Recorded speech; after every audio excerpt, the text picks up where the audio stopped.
오늘 말씀의 제목은 섭리하시는 하나님입니다. 섭리라는 단어가 좀 어려울 수 있는데 한자어로 찾아보면 당길 섭자입니다. 붙잡을 섭자에다가 다스릴 리자입니다. 그러니까 섭리라는 말을 그대로 해석하면 붙잡아서 다스린다 하는 뜻이에요. 사전을 찾아보면 사전에는 섭리라고 하는 단어에 대해서 4가지 뜻이 나와 있습니다. 첫째는 아프거나 병 걸린 몸을 잘 조리하는 것. 두 번째는 대신하여 처리하고 다스리는 것. 그래서 섭정 이렇게도 부릅니다. 세 번째는 자연계를 지배하고 있는 원리와 법칙. 그리고 4번째는요, 세상과 우주 만물을 다스리는 하나님의 뜻. 그래서 저는 이 4번째가 굉장히 마음에 들었습니다. 아니, 우리 모두가 생각하는 섭리라는 말은 뭐예요? 온 천지 만물을 창조하신 하나님께서 이 세상과 우주 만물을 다스리시는 하나님의 놀라운 계획과 뜻을 섭리라고 말하는 것입니다. 이 섭리 신앙을 가진 대표적인 인물이 누구냐? 구약 성경에 나오는 요셉이라고 하는 사람일 것입니다. 현재 우리는 한 번도 경험해보지 못했던 코로나19의 세계적인 대유행을 겪고 있습니다. 코로나 때문에 사업의 문을 닫아야 하고, 자녀들은 유치원이나 학교에 정상적으로 등교하지 못하고, 일부 직장인들은 이제 집에서 재택근무를 하고, 또 성도들도 자유롭게 드렸던 예배를 집에서 온라인으로 드리는 성도들도 있고, 가까웠던 친했던 사람들도 코로나 때문에 혹시나 해서 자주 만나지 못하고 접촉을 꺼리는 이러한 삶을 우리가 살고 있습니다. 살다 보면 이렇게 다양한 일들을 겪게 되는데, 이런 일들을 우리가 과연 어떻게 보고 어떻게 해석을 해야 될 것인가? 과연 이것이 우연히 일어나는 일인가? 아니면 필연적으로 일어나는 일인가? 여기에 대해서 어떤 사람들은 결정론을 주장합니다. 이 세상의 모든 사건은 인과관계로 말미암아 이미 정해진 곳에서 정해진 때에 필연적으로 이루어진다고 주장하는 것, 바로 이것이 결정론입니다. 또 한 가지는 운명론을 주장하는 사람들이 있습니다. 이 세상에 일어나는 모든 사건은 인과관계에 상관이 없이 모두 미리 그렇게 되도록 정해져 있고, 그것을 인간의 노력이나 어떤 지혜로 바꿀 수 없다는 주장, 바로 이것이 운명론, 숙명론이라고 하는 것입니다. 그러나 하나님을 믿는 믿음의 사람들은 이 모든 것은 하나님의 놀라운 계획과 섭리 가운데 이루어지는 하나님의 예정에 속해 있다고 고백합니다. 태초에 천지를 창조하신 하나님께서 이 세상을 그대로 방치하는 것이 아니라 하나님의 무한한 지혜와 전능하신 능력을 따라서 이 세상을 다스리시는데, 그 세상 가운데 일어나는 모든 것들이 다 하나님의 예정과 작정에 속해 있다는 것입니다. 그래서 좋은 일이든지 나쁜 일이든지 다 하나님의 뜻에 따라 움직인다고 믿는 것이 바로 섭리신앙입니다. 그렇다면 이 섭리신앙을 믿는 우리들이 오늘 요셉을 통해서 분명히 기억하고 또 우리가 가져야 될 그 믿음의 자세가 무엇인가 하는 것입니다. 첫째는 우리가 섭리신앙을 믿는다면 하나님의 주권을 인정하는 것입니다. 하나님의 주권. 다시 말하면 아버지 야곱이 죽었습니다. 그러자 남아있는 요셉의 형들의 마음이 몹시 불안해졌습니다.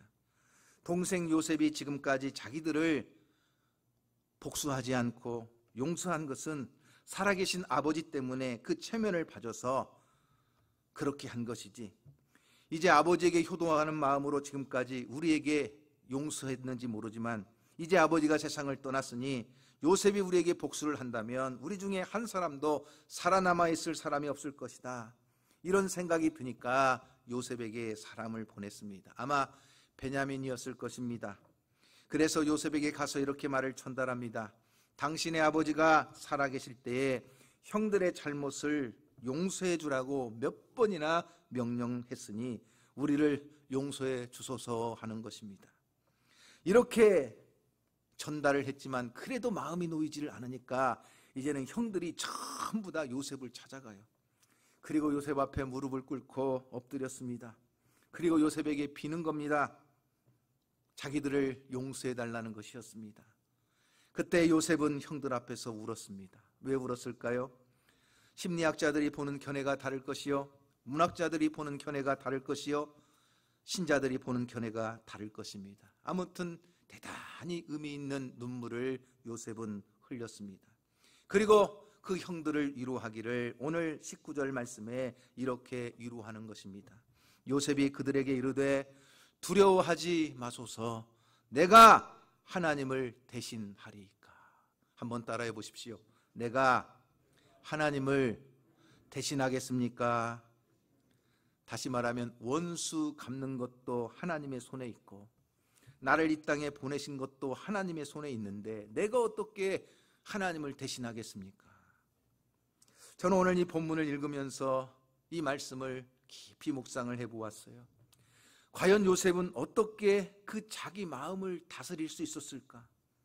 형들의 미움을 받아서 애굽의 종으로 팔려와서 그 17년을 보내는 동안에 어떻게 형들을 향해서 끓어오르는 그 분노와 울분과 복수심을 누르고 어떻게 인내하면서 견디고 끝까지 승리할 수 있었을까? 그 비결이 뭐였을까 하는 것입니다. 형들의 이름만 들어도 이가 갈리지 않았겠어요? 형들의 얼굴만 생각나도 막 분노가 일어나지 않았겠어요?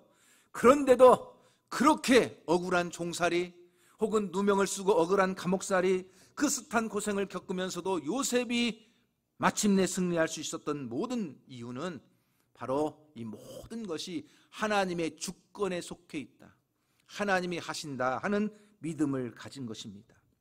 그렇기 때문에 요셉은 자기 마음속에 일어나는 그 울분과 원망과 복수심을 하나님을 향한 주권적인 신앙에 내어 맡기고 자기를 하나님께 의지하는 믿음의 삶을 살았던 것입니다.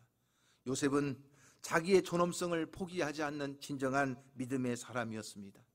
감옥에 들어가서 쇠고랑을 차고 있었지만 절대로 천해 보이지 않는 사람이었고, 총리가 되어서 높은 자리에 앉아 있지만 그래도 불안해 보이지 않았고 교만해지지 않는 사람이었습니다. 남이 누리지 못하는 평안이 그의 마음에 있었고, 그리고 자기 자신을 지키는 놀라운 능력이 요셉 안에 있었습니다. 어떻게 이것이 가능하느냐? 그 이유는 하나님의 주권을 인정하는 신앙, 하나님의 섭리를 믿는 믿음이 요셉에게 있었기 때문입니다. 내 모든 삶은 하나님의 손에 있다. 내가 겪는 이 모든 일들은 다 하나님의 섭리, 하나님의 놀라운 계획 안에 있다고 자신을 맡겨드리는 것입니다. 여러분, 요즘 사람들을 보면 사람 때문에 다쳐서 고민하고 상처받고 신음하는 소리를 많이 듣게 됩니다. 부모를 잘못 만나서 불행하다고 느끼는 자녀들의 원망 소리가 들리고요, 부모의 꿈을 산산조각 깨트려버린 자녀들에 대해서 견디지 못하는 부모님들의 분노 소리도 들리고요, 서로의 행복을 서로가 망쳤다고 생각하면서 남편은 부인을 원망하고 부인은 남편을 원망하는 원망의 소리도 들리고요, 믿었던 사람들로부터 배신을 당한 사람들이 이를 갈면서 고통하고 잠을 자지 못하며 마음속으로 괴로워하는 그러한 원망의 소리도 들립니다. 그러나 여러분, 사람을 해치는 자가 누굽니까? 사자도 아니고 호랑이도 아닙니다. 누구예요? 사람입니다. 이 세상을 살면서 인간관계만큼 어려운 것이 없습니다. 마치 가시밭을 낯으로 자르면서 길을 개척하는 것처럼 아무리 조심하고 또 조심해도 자기도 모르는 사이에 가시에 찔려서 상처가 나고 피를 흘리는 것처럼 마치 인간관계가 똑같아요. 내가 조심하고 또 조심해도 나도 모르는 사이에 찔리고 상처받고 피가 나고 고통당하는 것이 인간관계입니다. 그래서 우리는 수많은 사람들과 관계를 맺으며 살아가면서 저 사람이 나의 행복을 빼앗아갔다고 생각합니다. 저 사람 때문에 내가 이렇게 억울하게 고통을 당한다고 생각합니다. 그래서 마음에 이 분노와 증오의 뿌리를 내리고 그것이 자라서 내 삶의 불행과 고통의 열매를 맺도록 하는 것입니다. 여러분, 내가 겪고 있는 이 불행의 원인이 어디에 있습니까? 자꾸 탓을 하는 것입니다. 그러나 여러분, 오늘 요셉이 우리에게 가르쳐주는 것이 있습니다. 나의 삶의 행복을 빼앗아가는 것은 다른 사람이 아니라 바로 나 자신이라는 것을 요셉이 경고해 주는 거예요. 다른 사람에 대한 원망, 다른 사람들에 대한 복수심으로 가득 차서 거기에 자기 감정이라고 하는 무서운 폭탄을 터뜨려 버리면 통제불능의 인간이 되는 것이요, 스스로 저 절망의 나락에 떨어지는 참 어두운 인생이 되고 마는 것입니다. 정신적인 피곤으로 극도로 고통을 당하게 되고 마음에 무거운 짐을 지고 살면서 그 마음의 영혼의 피곤을 느낄 수밖에 없는 것입니다. 육체의 노동을 해서 피곤을 느끼면 잠을 자면 피곤이 사라지겠지만 마음에 무거운 짐을 지고 고통하는 사람은 아무리 잠을 자도 해결이 되지 않습니다. 분노와 적이감과 울분과 복수심으로 자기의 마음을 채워버리면 결국 불행한 인생을 살 수밖에 없는 것입니다. 그러다가 나중에는요, 다른 사람을 향하던 그 원망의 화살이 나중에는 자기를 향하게 됩니다.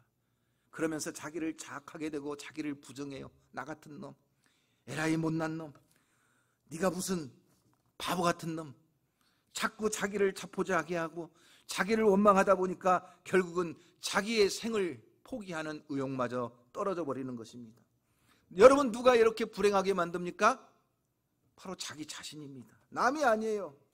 만약에 여러분 요셉을 한번 생각해 보세요. 형들에게 미움을 받았습니다. 억울하게 애굽의 노예로 팔려갔습니다. 거기에서 좀 인정받나 했더니 또 누명을 쓰고 감옥에 들어갑니다. 그 상처 속에서 계속적으로 남을 탓했다면 요셉은 정말 세상에서 가장 불쌍한 존재였을 것입니다. 그러나 자신의 모든 삶에 일어나는 그 수많은 사건과 수많은 사고를 모든 것이 하나님의 주권에 있음을 인정하고 하나님의 섭리에 자신을 맡기는 것입니다. 여러분, 오늘 성경을 한번 읽어볼까요? 요셉은 자기가 겪는 그 모든 것들의 원인이 어디에 있었느냐? 여러분, 45장으로 한번 가서 보십시오. 창세기 45장 5절 말씀을 한번 읽어볼까요? 자, 누가 요셉을 애굽의 노예로 팔았습니까? 자, 여러분 대답해 보세요. 누가 팔았어요? 형들이 팔았지요. 그런데 요셉은 뭐라고 고백합니까? 45장 5절 말씀을 한번 다 같이 읽어보세요. 45장 5절 시작. 당신들이 나를 이곳에 팔았다고 해서 근심하지 마소서, 한탄하지 마소서. 그 다음에요, 하나님이 생명을 구원하시려고 나를 당신들보다 먼저 보내셨나이다. 따라해보세요. 하나님이 나를 먼저 보내셨나이다. 누가 보냈다는 거예요? 하나님이 애굽에 자기를 먼저 보냈다고 고백하는 거예요. 형들이 팔은 게 아니에요. 바로 이것이 하나님의 주권적인 신앙을 고백하는 믿음입니다. 여러분, 요셉이 감옥에 있을 때 꿈을 해석하게 됩니다. 술 맡은 관원장, 떡 맡은 관원장의 꿈을 해석하고 바로의 꿈을 해석하는데 그 꿈을 해석할 때에도 요셉의 고백이 뭡니까? 여러분 40장 8절로 가서 한번 보시면 요셉은 그 꿈의 해석을 놓고도 이렇게 고백하는 것입니다. 40장 8절 말씀 시작. 그들이 그에게 이르되 우리가 꿈을 꾸었으나 이를 해석할 자가 없도다. 요셉이 그들에게 이르되 해석은 하나님께 있지 아니하니까. 누구에게 있어요?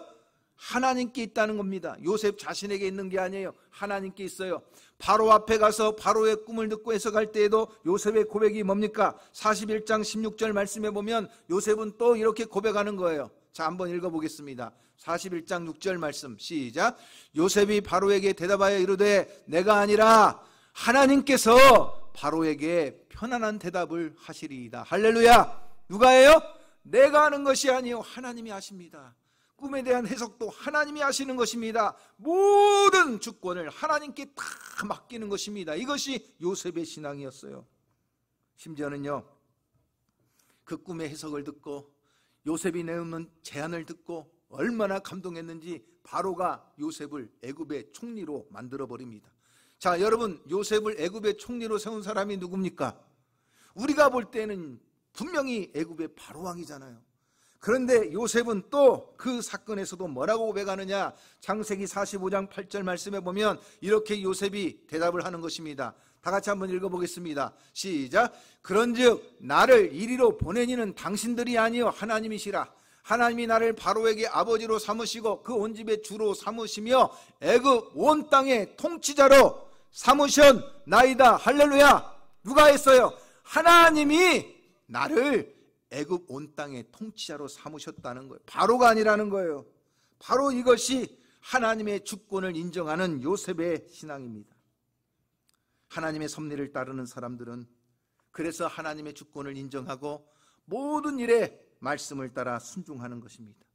자기를 노예로 팔아버린 형을 원망하지 않습니다. 감옥에 가두어버린 보디발을 원망하지 않습니다. 어떤 상황 속에서 내가 무슨 이유로 이러한 고통을 당하는지는 모르지만 하나님의 선하신 뜻이 있다고 믿고, 내가 하나님을 대신하겠습니까? 하나님이 나를 이리로 보내셨습니다. 하나님이 나를 애굽의 총리로 삼으셨습니다. 하나님이 하십니다 하는 고통 가운데 모든 것을 하나님 앞에 다 내어 맡기는 것입니다. 2차 세계대전 당시에 연합군이 독일 킬룬에 있는 한 지하 감옥에 들어갔는데 그때 그 벽에 새겨진 하나의 시 한 구절을 발견하게 됩니다. 그 감옥에 갇혀 있었던 어떤 이름 모를 유대인이 쓴 시였습니다. 아마 그 사람은 이미 처형을 당했는지 행적을 알 수가 없었지만 그 짤막한 시가 많은 사람들에게 엄청난 감동을 주었습니다. 그 시는 어떤 내용이냐? 바로 이거예요. 태양이 구름에 가려 빛나지 않더라도 나는 태양이 있음을 믿습니다. 사랑이라고는 전혀 느낄 수 없는 상황에서도 나는 하나님의 사랑을 믿습니다. 하나님께서 침묵하고 계실지라도 나는 살아계신 하나님을 믿습니다 하는 거예요. 태양이 보이지 않아도 태양이 존재하는 것을 믿는 것처럼 내 삶에 하나님의 사랑, 내 삶에 어떤 하나님의 응답을 내가 전혀 느끼지 못하는 상황 속에서도 하나님은 여전히 나를 사랑하시고 하나님은 지금도 살아계심을 분명히 믿고 고백하는 것입니다. 이것이 하나님의 섭리하심을 믿고 그 하나님의 주권을 고백하는 신앙인 것입니다. 요셉이 그 애굽에 팔려가고 감옥에 갇히고 수많은 고통 가운데 있을지라도 모든 것이 하나님이 하시며 하나님의 주권 속에 있다는 것을 믿고 그 자신을 하나님의 삶에 맡겨 드린 줄로 믿으시기를 바랍니다. 오늘 우리 안에 이해할 수 없는 수많은 일들, 내가 감당할 수 없는 때때로 무거운 짐이 내 앞에 있을지라도 하나님은 그 모든 것을 하나님이 다스리시고 하나님의 놀라운 계획을 가지고 우리의 삶을 인도하시는 줄로 고백하는 성도가 되기를 주님의 이름으로 축원합니다. 두 번째, 하나님의 섭리하심을 믿는 사람들은 하나님의 인도하심을 따라간다는 것입니다. 여러분 20절 말씀을 보면 요셉은 놀라운 고백을 합니다. 자, 뭐라고 고백을 하는지 한번 볼까요? 당신들은 나를 해하려 하였으나 하나님은 그것을 선으로 바꾸사 오늘과 같이 많은 백성의 생명을 구원하게 하려 하셨다는 것입니다. 다시 말하면 형들이 아무리 요셉을 죽이려고 하고 아무리 악한 일을 많이 해도 결국 그 악을 선으로 바꾸시는 분이 누구예요? 하나님이세요. 그리고 수많은 고통을 통해서 많은 사람을 구원하시는 분이 누구세요? 하나님이시라는 것입니다. 그러므로 하나님의 그 인도하심에 철저히 자신은 따라간다는 것입니다. 비록 나에게 일어나는 수많은 문제가 있지만 그러나 악을 선으로 바꾸시는 것처럼 내가 좁은 길 혹은 고난의 길 혹은 가시밭길과 같은 그 험난한 길을 걸어가도 마침내 그 길을 아름다운 길로 인도하시고 복된 길로 인도하시는 분이 하나님이시라는 것입니다. 그 가시밭길을 영광의 길로 바꾸어 주시는 분도 하나님이심을 믿는다는 것입니다. 할렐루야. 오늘 여러분의 삶을 악을 선으로 바꾸시듯 여러분의 삶을 아름답게 바꾸시는 하나님의 인도하심이 여러분의 삶에 함께하기를 주님의 이름으로 축복합니다. 다윗이 고백한 것처럼 여호와는 나의 목자시니 내게 부족함이 없으리로다. 그가 나를 푸른 풀밭에 누이시며 쉴만한 물가로 인도하시는도다. 지금은 내가 험산줄령 고난의 길을 걸어가고 있는 것처럼 보일지라도 하나님은 그 길을 선으로 바꾸시고 모든 저주를 복으로 바꾸셔서 푸른 풀밭과 쉴만한 물가로 인도하시는 분이 하나님이신 줄로 믿습니다. 그러므로 하나님은 우리의 삶의 세밀한 것까지도 다 섭리하신다는 것을 우리는 고백하고 하나님의 인도하심을 따라가는 것입니다. 여러분 마태복음 10장 29절에 보면 참새 2마리가 한 아사리온에 팔리는 것이 아니냐, 그러나 너희 아버지께서 허락하지 아니하시면 그 하나라도 땅에 떨어지지 아니하리라. 여러분 참새 2마리가 땅에 떨어지는 것도 뭐가 있어야 된다고요?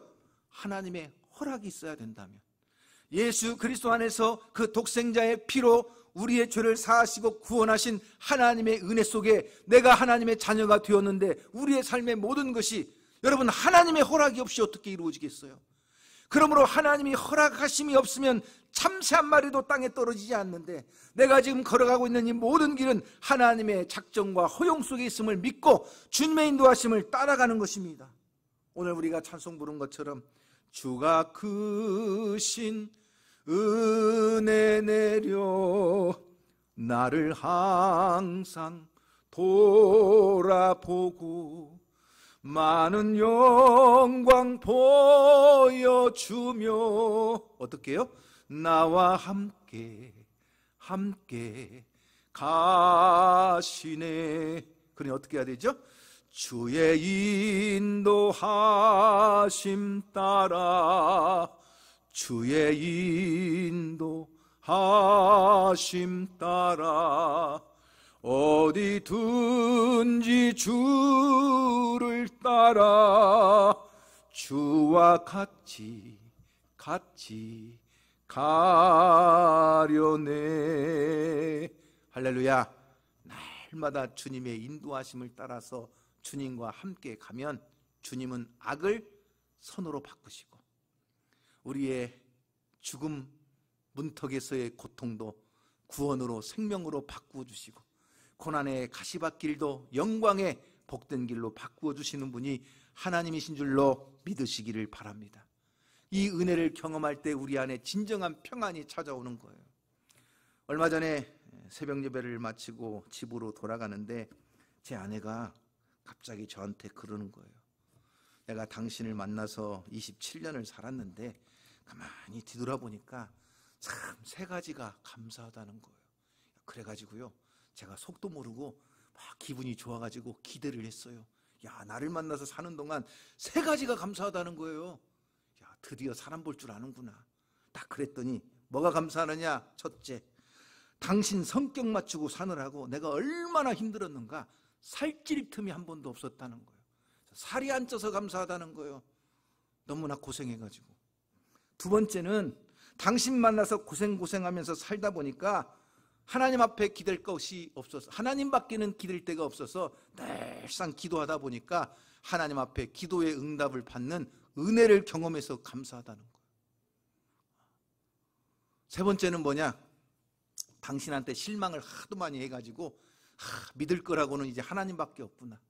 세상의 소망을 잊어버리고 오직 천국의 소망만 갖게 됐다는 거예요. 그래서 감사하다는 거예요. 이 이야기를 들으니까 이게 좋은 얘기예요, 나쁜 얘기예요? 뭐 여자분들은 좋아할지 모르지만 사실 저 개인적으로는 야, 내 성격 맞추기 힘들고 나 만나서 고생하고 얼마나 나한테 실망했으면 살 안 쪄서 감사하고 기도밖에 안 해가지고 기도 응답만 은혜만 누리고 그냥 세상 사람들은 이제 소망이 없고 하나님만 바라보고 천국 소망만 있다고 하는데 여러분 그런데 그 마음을 갖다 보니까 이 마음이 어때요 여러분? 마음에 평안이 찾아오는 거예요. 오히려 감사할 수 있는 믿음이 생기는 거예요. 여러분 우리가 다른 사람을 용서하는 것 왜 용서해야 되죠? 그 사람을 위해서 용서하는 겁니까? 나를 위해서 용서하는 겁니까? 결국은 나를 위해서 용서하는 것입니다. 자신의 감정, 형제에 대한 미움 이런 것들로 계속 마음의 분노로 자리 잡고 있으면 누구의 인생이 불행해져요? 자기 인생이 불행해지는 거예요. 그러나 우리가 하나님 앞에 그러한 분노와 어떤 복수심과 원한을 하나님 앞에 다 내려놓고 회개하고 그래서 하나님의 능력으로 용서할 수 있게 해달라고 간구하고 정말 마음에 끌어오는 복수심을 오히려 사랑하게 해달라고 기도할 때 누가 사는 거예요? 내가 사는 것이요 내 안에 하나님의 뜻이 이루어지고 하나님의 영광이 나타나는 것입니다. 내 마음의 어떤 분노와 원한은 떠나가고 하나님이 주시는 평안으로 그 얼굴에 감사 찬송할 수 있는 능력이 생겨나는 것입니다. 결국은 누구를 위한 거예요? 그게 다 나를 위한 것이라는 것입니다. 그러므로 여러분 오늘 우리는 하나님의 말씀에 귀를 기울여야 합니다. 잠언 12장 20절 말씀에 보면 이렇게 나옵니다. 자, 다 같이 한번 읽어보겠습니다. 악을 꾀하는 자의 마음에는 뭐가 있어요? 속임이 있고 화평을 의논하는 자에게는 뭐가 있어요? 희락이 있다는 것입니다. 진정으로 용서할 수 있게 해달라고 하나님 앞에 능력을 구할 때 그 안에 평안이 있고 그 안에 기쁨이 넘치는 것입니다. 그러나 용서하지 못하고 끝까지 악을 꾀하는 자는 결국 그 마음의 속임으로 인하여 스스로 넘어지며 스스로 멸망의 길을 걸어가는 것입니다. 그러므로 오늘 요셉이 우리에게 가르쳐주는 것은 뭡니까?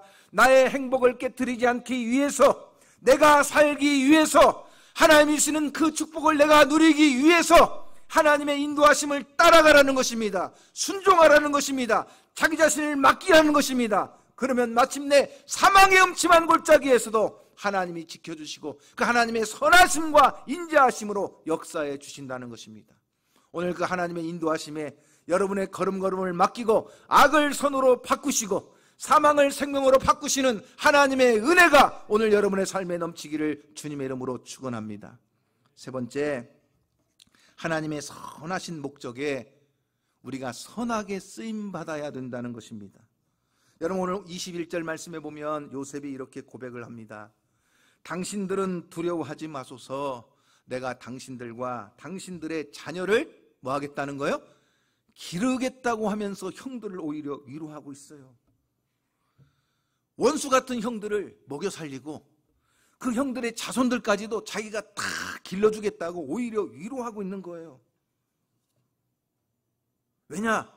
요셉은 자신의 삶이 악한 도구로 쓰임받기보다는 하나님의 선하신 뜻을 이루는데 선한 도구로 쓰임받기를 원한 거예요. 여러분, 하나님이 섭리하실 때에는 악도 허용하시고 작정하신다는 거예요. 이것을 신학적인 용어로는 작정적인 허용이라고 말합니다.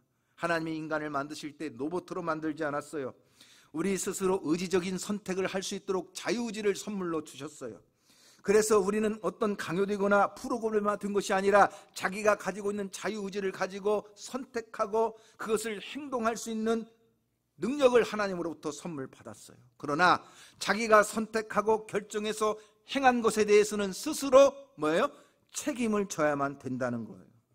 그러므로 이 세상에 일어나는 악한 정권도 혹은 이해하지 못할 수많은 나쁜 사람들도 다 어쩌면 하나님의 섭리 속에 포함이 되어 있어요. 왜 저렇게 원수 같은 사람을 만들었는지, 왜 저렇게 악한 독재 정치자를 만들어가지고 많은 사람들이 고통을 당하게 하는지 우리는 알 수 없지만 그 모든 것들도 하나님의 허용적인 작정 속에 이루어지고 있는 거예요. 중요한 것은 그 하나님의 섭리를 이루어 가는데 내가 악한 도구로 쓰임받지 말고 무엇으로 쓰임받아야 된다고요? 선한 도구로 쓰임받아야 된다는 것입니다. 여러분, 가룟 유다 같은 사람이 되면 되겠어요? 예수님을 은 30냥에 팔아버리고 대적들의 손에 넘겨버리고 그래서 예수님이 십자가에 못 박혀 죽게 하고, 물론 가룟 유다가 예수님을 팔았으니까 우리의 죄를 대신하여 예수님이 십자가에 죽으시고 그 보혈을 흘리사 우리의 죄를 사하시고 사흘 만에 부활하심으로 우리의 구원을 이루었으니 야, 가룟 유다가 고맙다. 가룟 유다가 영웅이네. 가룟 유다가 없었으면 우리 예수님이 십자가에 죽을 일도 없었고 우리가 구원받을 일도 없었네. 여러분, 이렇게 생각한다면 그 어리석은 사람이에요. 예수님을 통해서 우리가 구원을 받은 것은 놀라운 은혜요 축복이지만 그러나 가룟 유다는 악한 도구로 쓰임받았다는 거예요. 그래서 누가복음 22장 22절에도 보면 예수님께서 이렇게 말씀하시는 거예요. 한번 읽어보세요. 인자는 이미 작정된 대로 가거니와 그를 파는 그 사람에게는 뭐가 있다는 거예요? 화가 있으리로다. 그리고 가룟 유다를 향해서 예수님이 또 뭐라고 말씀하시죠? 저 사람은 차라리 나지 않았으면 죽을 뻔했다. 왜? 악한 도구로 쓰임받는 그 사람에게는 하나님의 놀라운 진노와 화가 임하는 것입니다. 여러분, 성경을 보면 이렇게 악한 도구로 쓰임받은 사람들이 많아요. 동생 아벨을 쳐 죽여버린 가인 같은 사람도 있고, 엘리야와 같은 능력이 선지자를 죽이겠다고 나섰던 이세벨과 같은 여자도 있고, 심지어 예수님이 이 세상에 베들레헴 땅에 탄생하실 때 그 베들레헴 땅에 있는 모든 2살 아이의 유아들을 살해해버린 헤롯 왕과 같은 사람도 있고, 그리고 예수님을 저 빌라도 재판에서 십자가 처형으로 내어놓은 빌라도와 같은 사람도 있고, 이런 사람들은요 다 악한 도구로 쓰임받은 사람들이에요. 그러나 요셉은 자기의 삶이 형들처럼 그렇게 악한 도구로 쓰임받기를 원하지 않았어요. 하나님의 놀라운 계획 안에서 요셉을 먼저 애굽에 보내시고 애굽의 총리가 되게 하시고 야곱의 온 가족들이 애굽에 내려오게 하시고 그래서 애굽에서 큰 민족을 이루겠다고 약속하신 아브라함과의 언약이 성취되게 하시지만 그러나 그 형들은 그 과정 속에서 뭐예요? 악한 도구로 쓰임받았다는 거예요.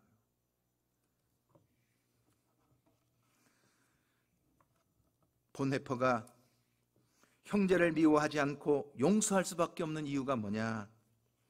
사랑할 수 없는 그 사람과 사랑할 수 없는 나 사이에 그 중간에 예수 그리스도의 십자가가 있기 때문에 그를 용서하고 사랑한다는 거예요.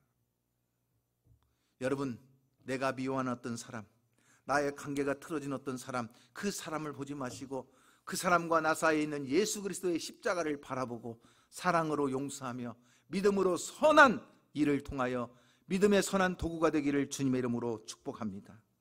그러므로 성경에는 수많은 선한 일에 쓰임받은 사람들이 많아요. 특별히 예수님께서 우리가 갈라디아서 6장 9절 말씀에 보면 사도 바울은 이렇게 권면해주고 있습니다. 갈라디아서 6장 9절 말씀 시작. 우리가 선을 행하되 낙심하지 말지니 포기하지 아니하면 때가 이름에 거두리라 하는 거예요. 선을 심고 믿음의 씨앗을 심으면 반드시 그 선한 열매, 축복의 열매를 거둔다는 것입니다. 오늘 여러분, 저와 여러분은 지금 씨를 뿌리는 거예요. 어떤 사람은 저주의 씨를 뿌려요. 어떤 사람은 악한 일로 쓰임받으면서 악의 도구로 인하여 그 멸망의 씨앗을 뿌려요. 결국 그것으로 하나님의 진노를 당하고 스스로 무너지는 것입니다. 그러나 오늘 우리는 하나님 앞에 요셉처럼 그 수많은 억울함과 그 원통함을 당했어도 내가 형들과 형들의 자식까지 내가 다 기르고 오히려 그들을 위로했던 요셉처럼 내가 하나님 앞에 선한 도구로 쓰임받으면 그 생애는 아름다운 것이요 하나님이 영광 받으시는 복된 길이 되는 줄로 믿으시기를 바랍니다. 영국에 처칠이라고 하는 수상이 있습니다. 그가 어려서 동네 냇가에서 놀다가 물에 빠져 죽을 뻔했는데 그 처칠을 건져준 사람이 있습니다. 아버지가 하도 고마워서 그 사람을 불러다가 너의 소원이 무엇이냐 물어보니까 의사가 되는 거라는 거예요. 근데 그 집이 너무 가난해가지고 의학 공부를 할 수가 없어요. 그래서 자기 아들을 살려준 그 고마움 때문에 그 사람이 의학 공부를 해서 의사가 될 수 있도록 모든 등록금을 대주고 뒷바라지를 다 해줬습니다. 그런데 나중에 처칠이 폐렴에 걸려서 또 죽게 되었어요. 지금이야 폐렴이 그렇게 큰 병이 아니었겠지만 그때만 해도 이 폐병이 큰 병이 무조건 죽는 병이었는데 그 자기 처칠이 또 죽을 위기에 처했을 때 그렇게 뒷바라지해줬던 그 의학 공부했던 그 사람이 마침 페니실린이라고 하는 약을 발명한 거예요. 그 약을 주사를 맞고 처칠이 살아났어요. 바로 이 사람이 누구냐? 바로 이안 프랭클란이라고 하는 사람이에요. 여러분, 참 이 세상은요, 선한 일에는 선한 열매가 따라오고 악한 일에는 악한 열매가 따라와요. 오늘 여러분의 삶이 그렇게 선을 행하며 낙심하지 않고 포기하지 않고 믿음으로 그 선을 심으면 반드시 하나님의 은혜와 축복이 여러분의 삶에 함께할 줄로 믿습니다. 그러므로 여러분의 삶의 우리의 삶의 모든 주권이 하나님의 손에 있음을 고백할 수 있기를 원합니다. 내가 때때로 이해할 수 없고 감당할 수 없는 모든 일들 앞에서도 악을 선으로 바꾸시는 하나님의 인도하심을 따라갈 수 있기를 주님의 이름으로 축원합니다. 그리고 하나님께서 선을 행하는 자에게 마침내 놀라운 은혜와 복을 주심을 믿고 하나님 앞에 오늘도 그 섭리하시는 하나님 앞에 자신의 삶을 맡기고 승리하는 이리어양 교회 모든 성도가 되기를 주님의 이름으로 축원합니다.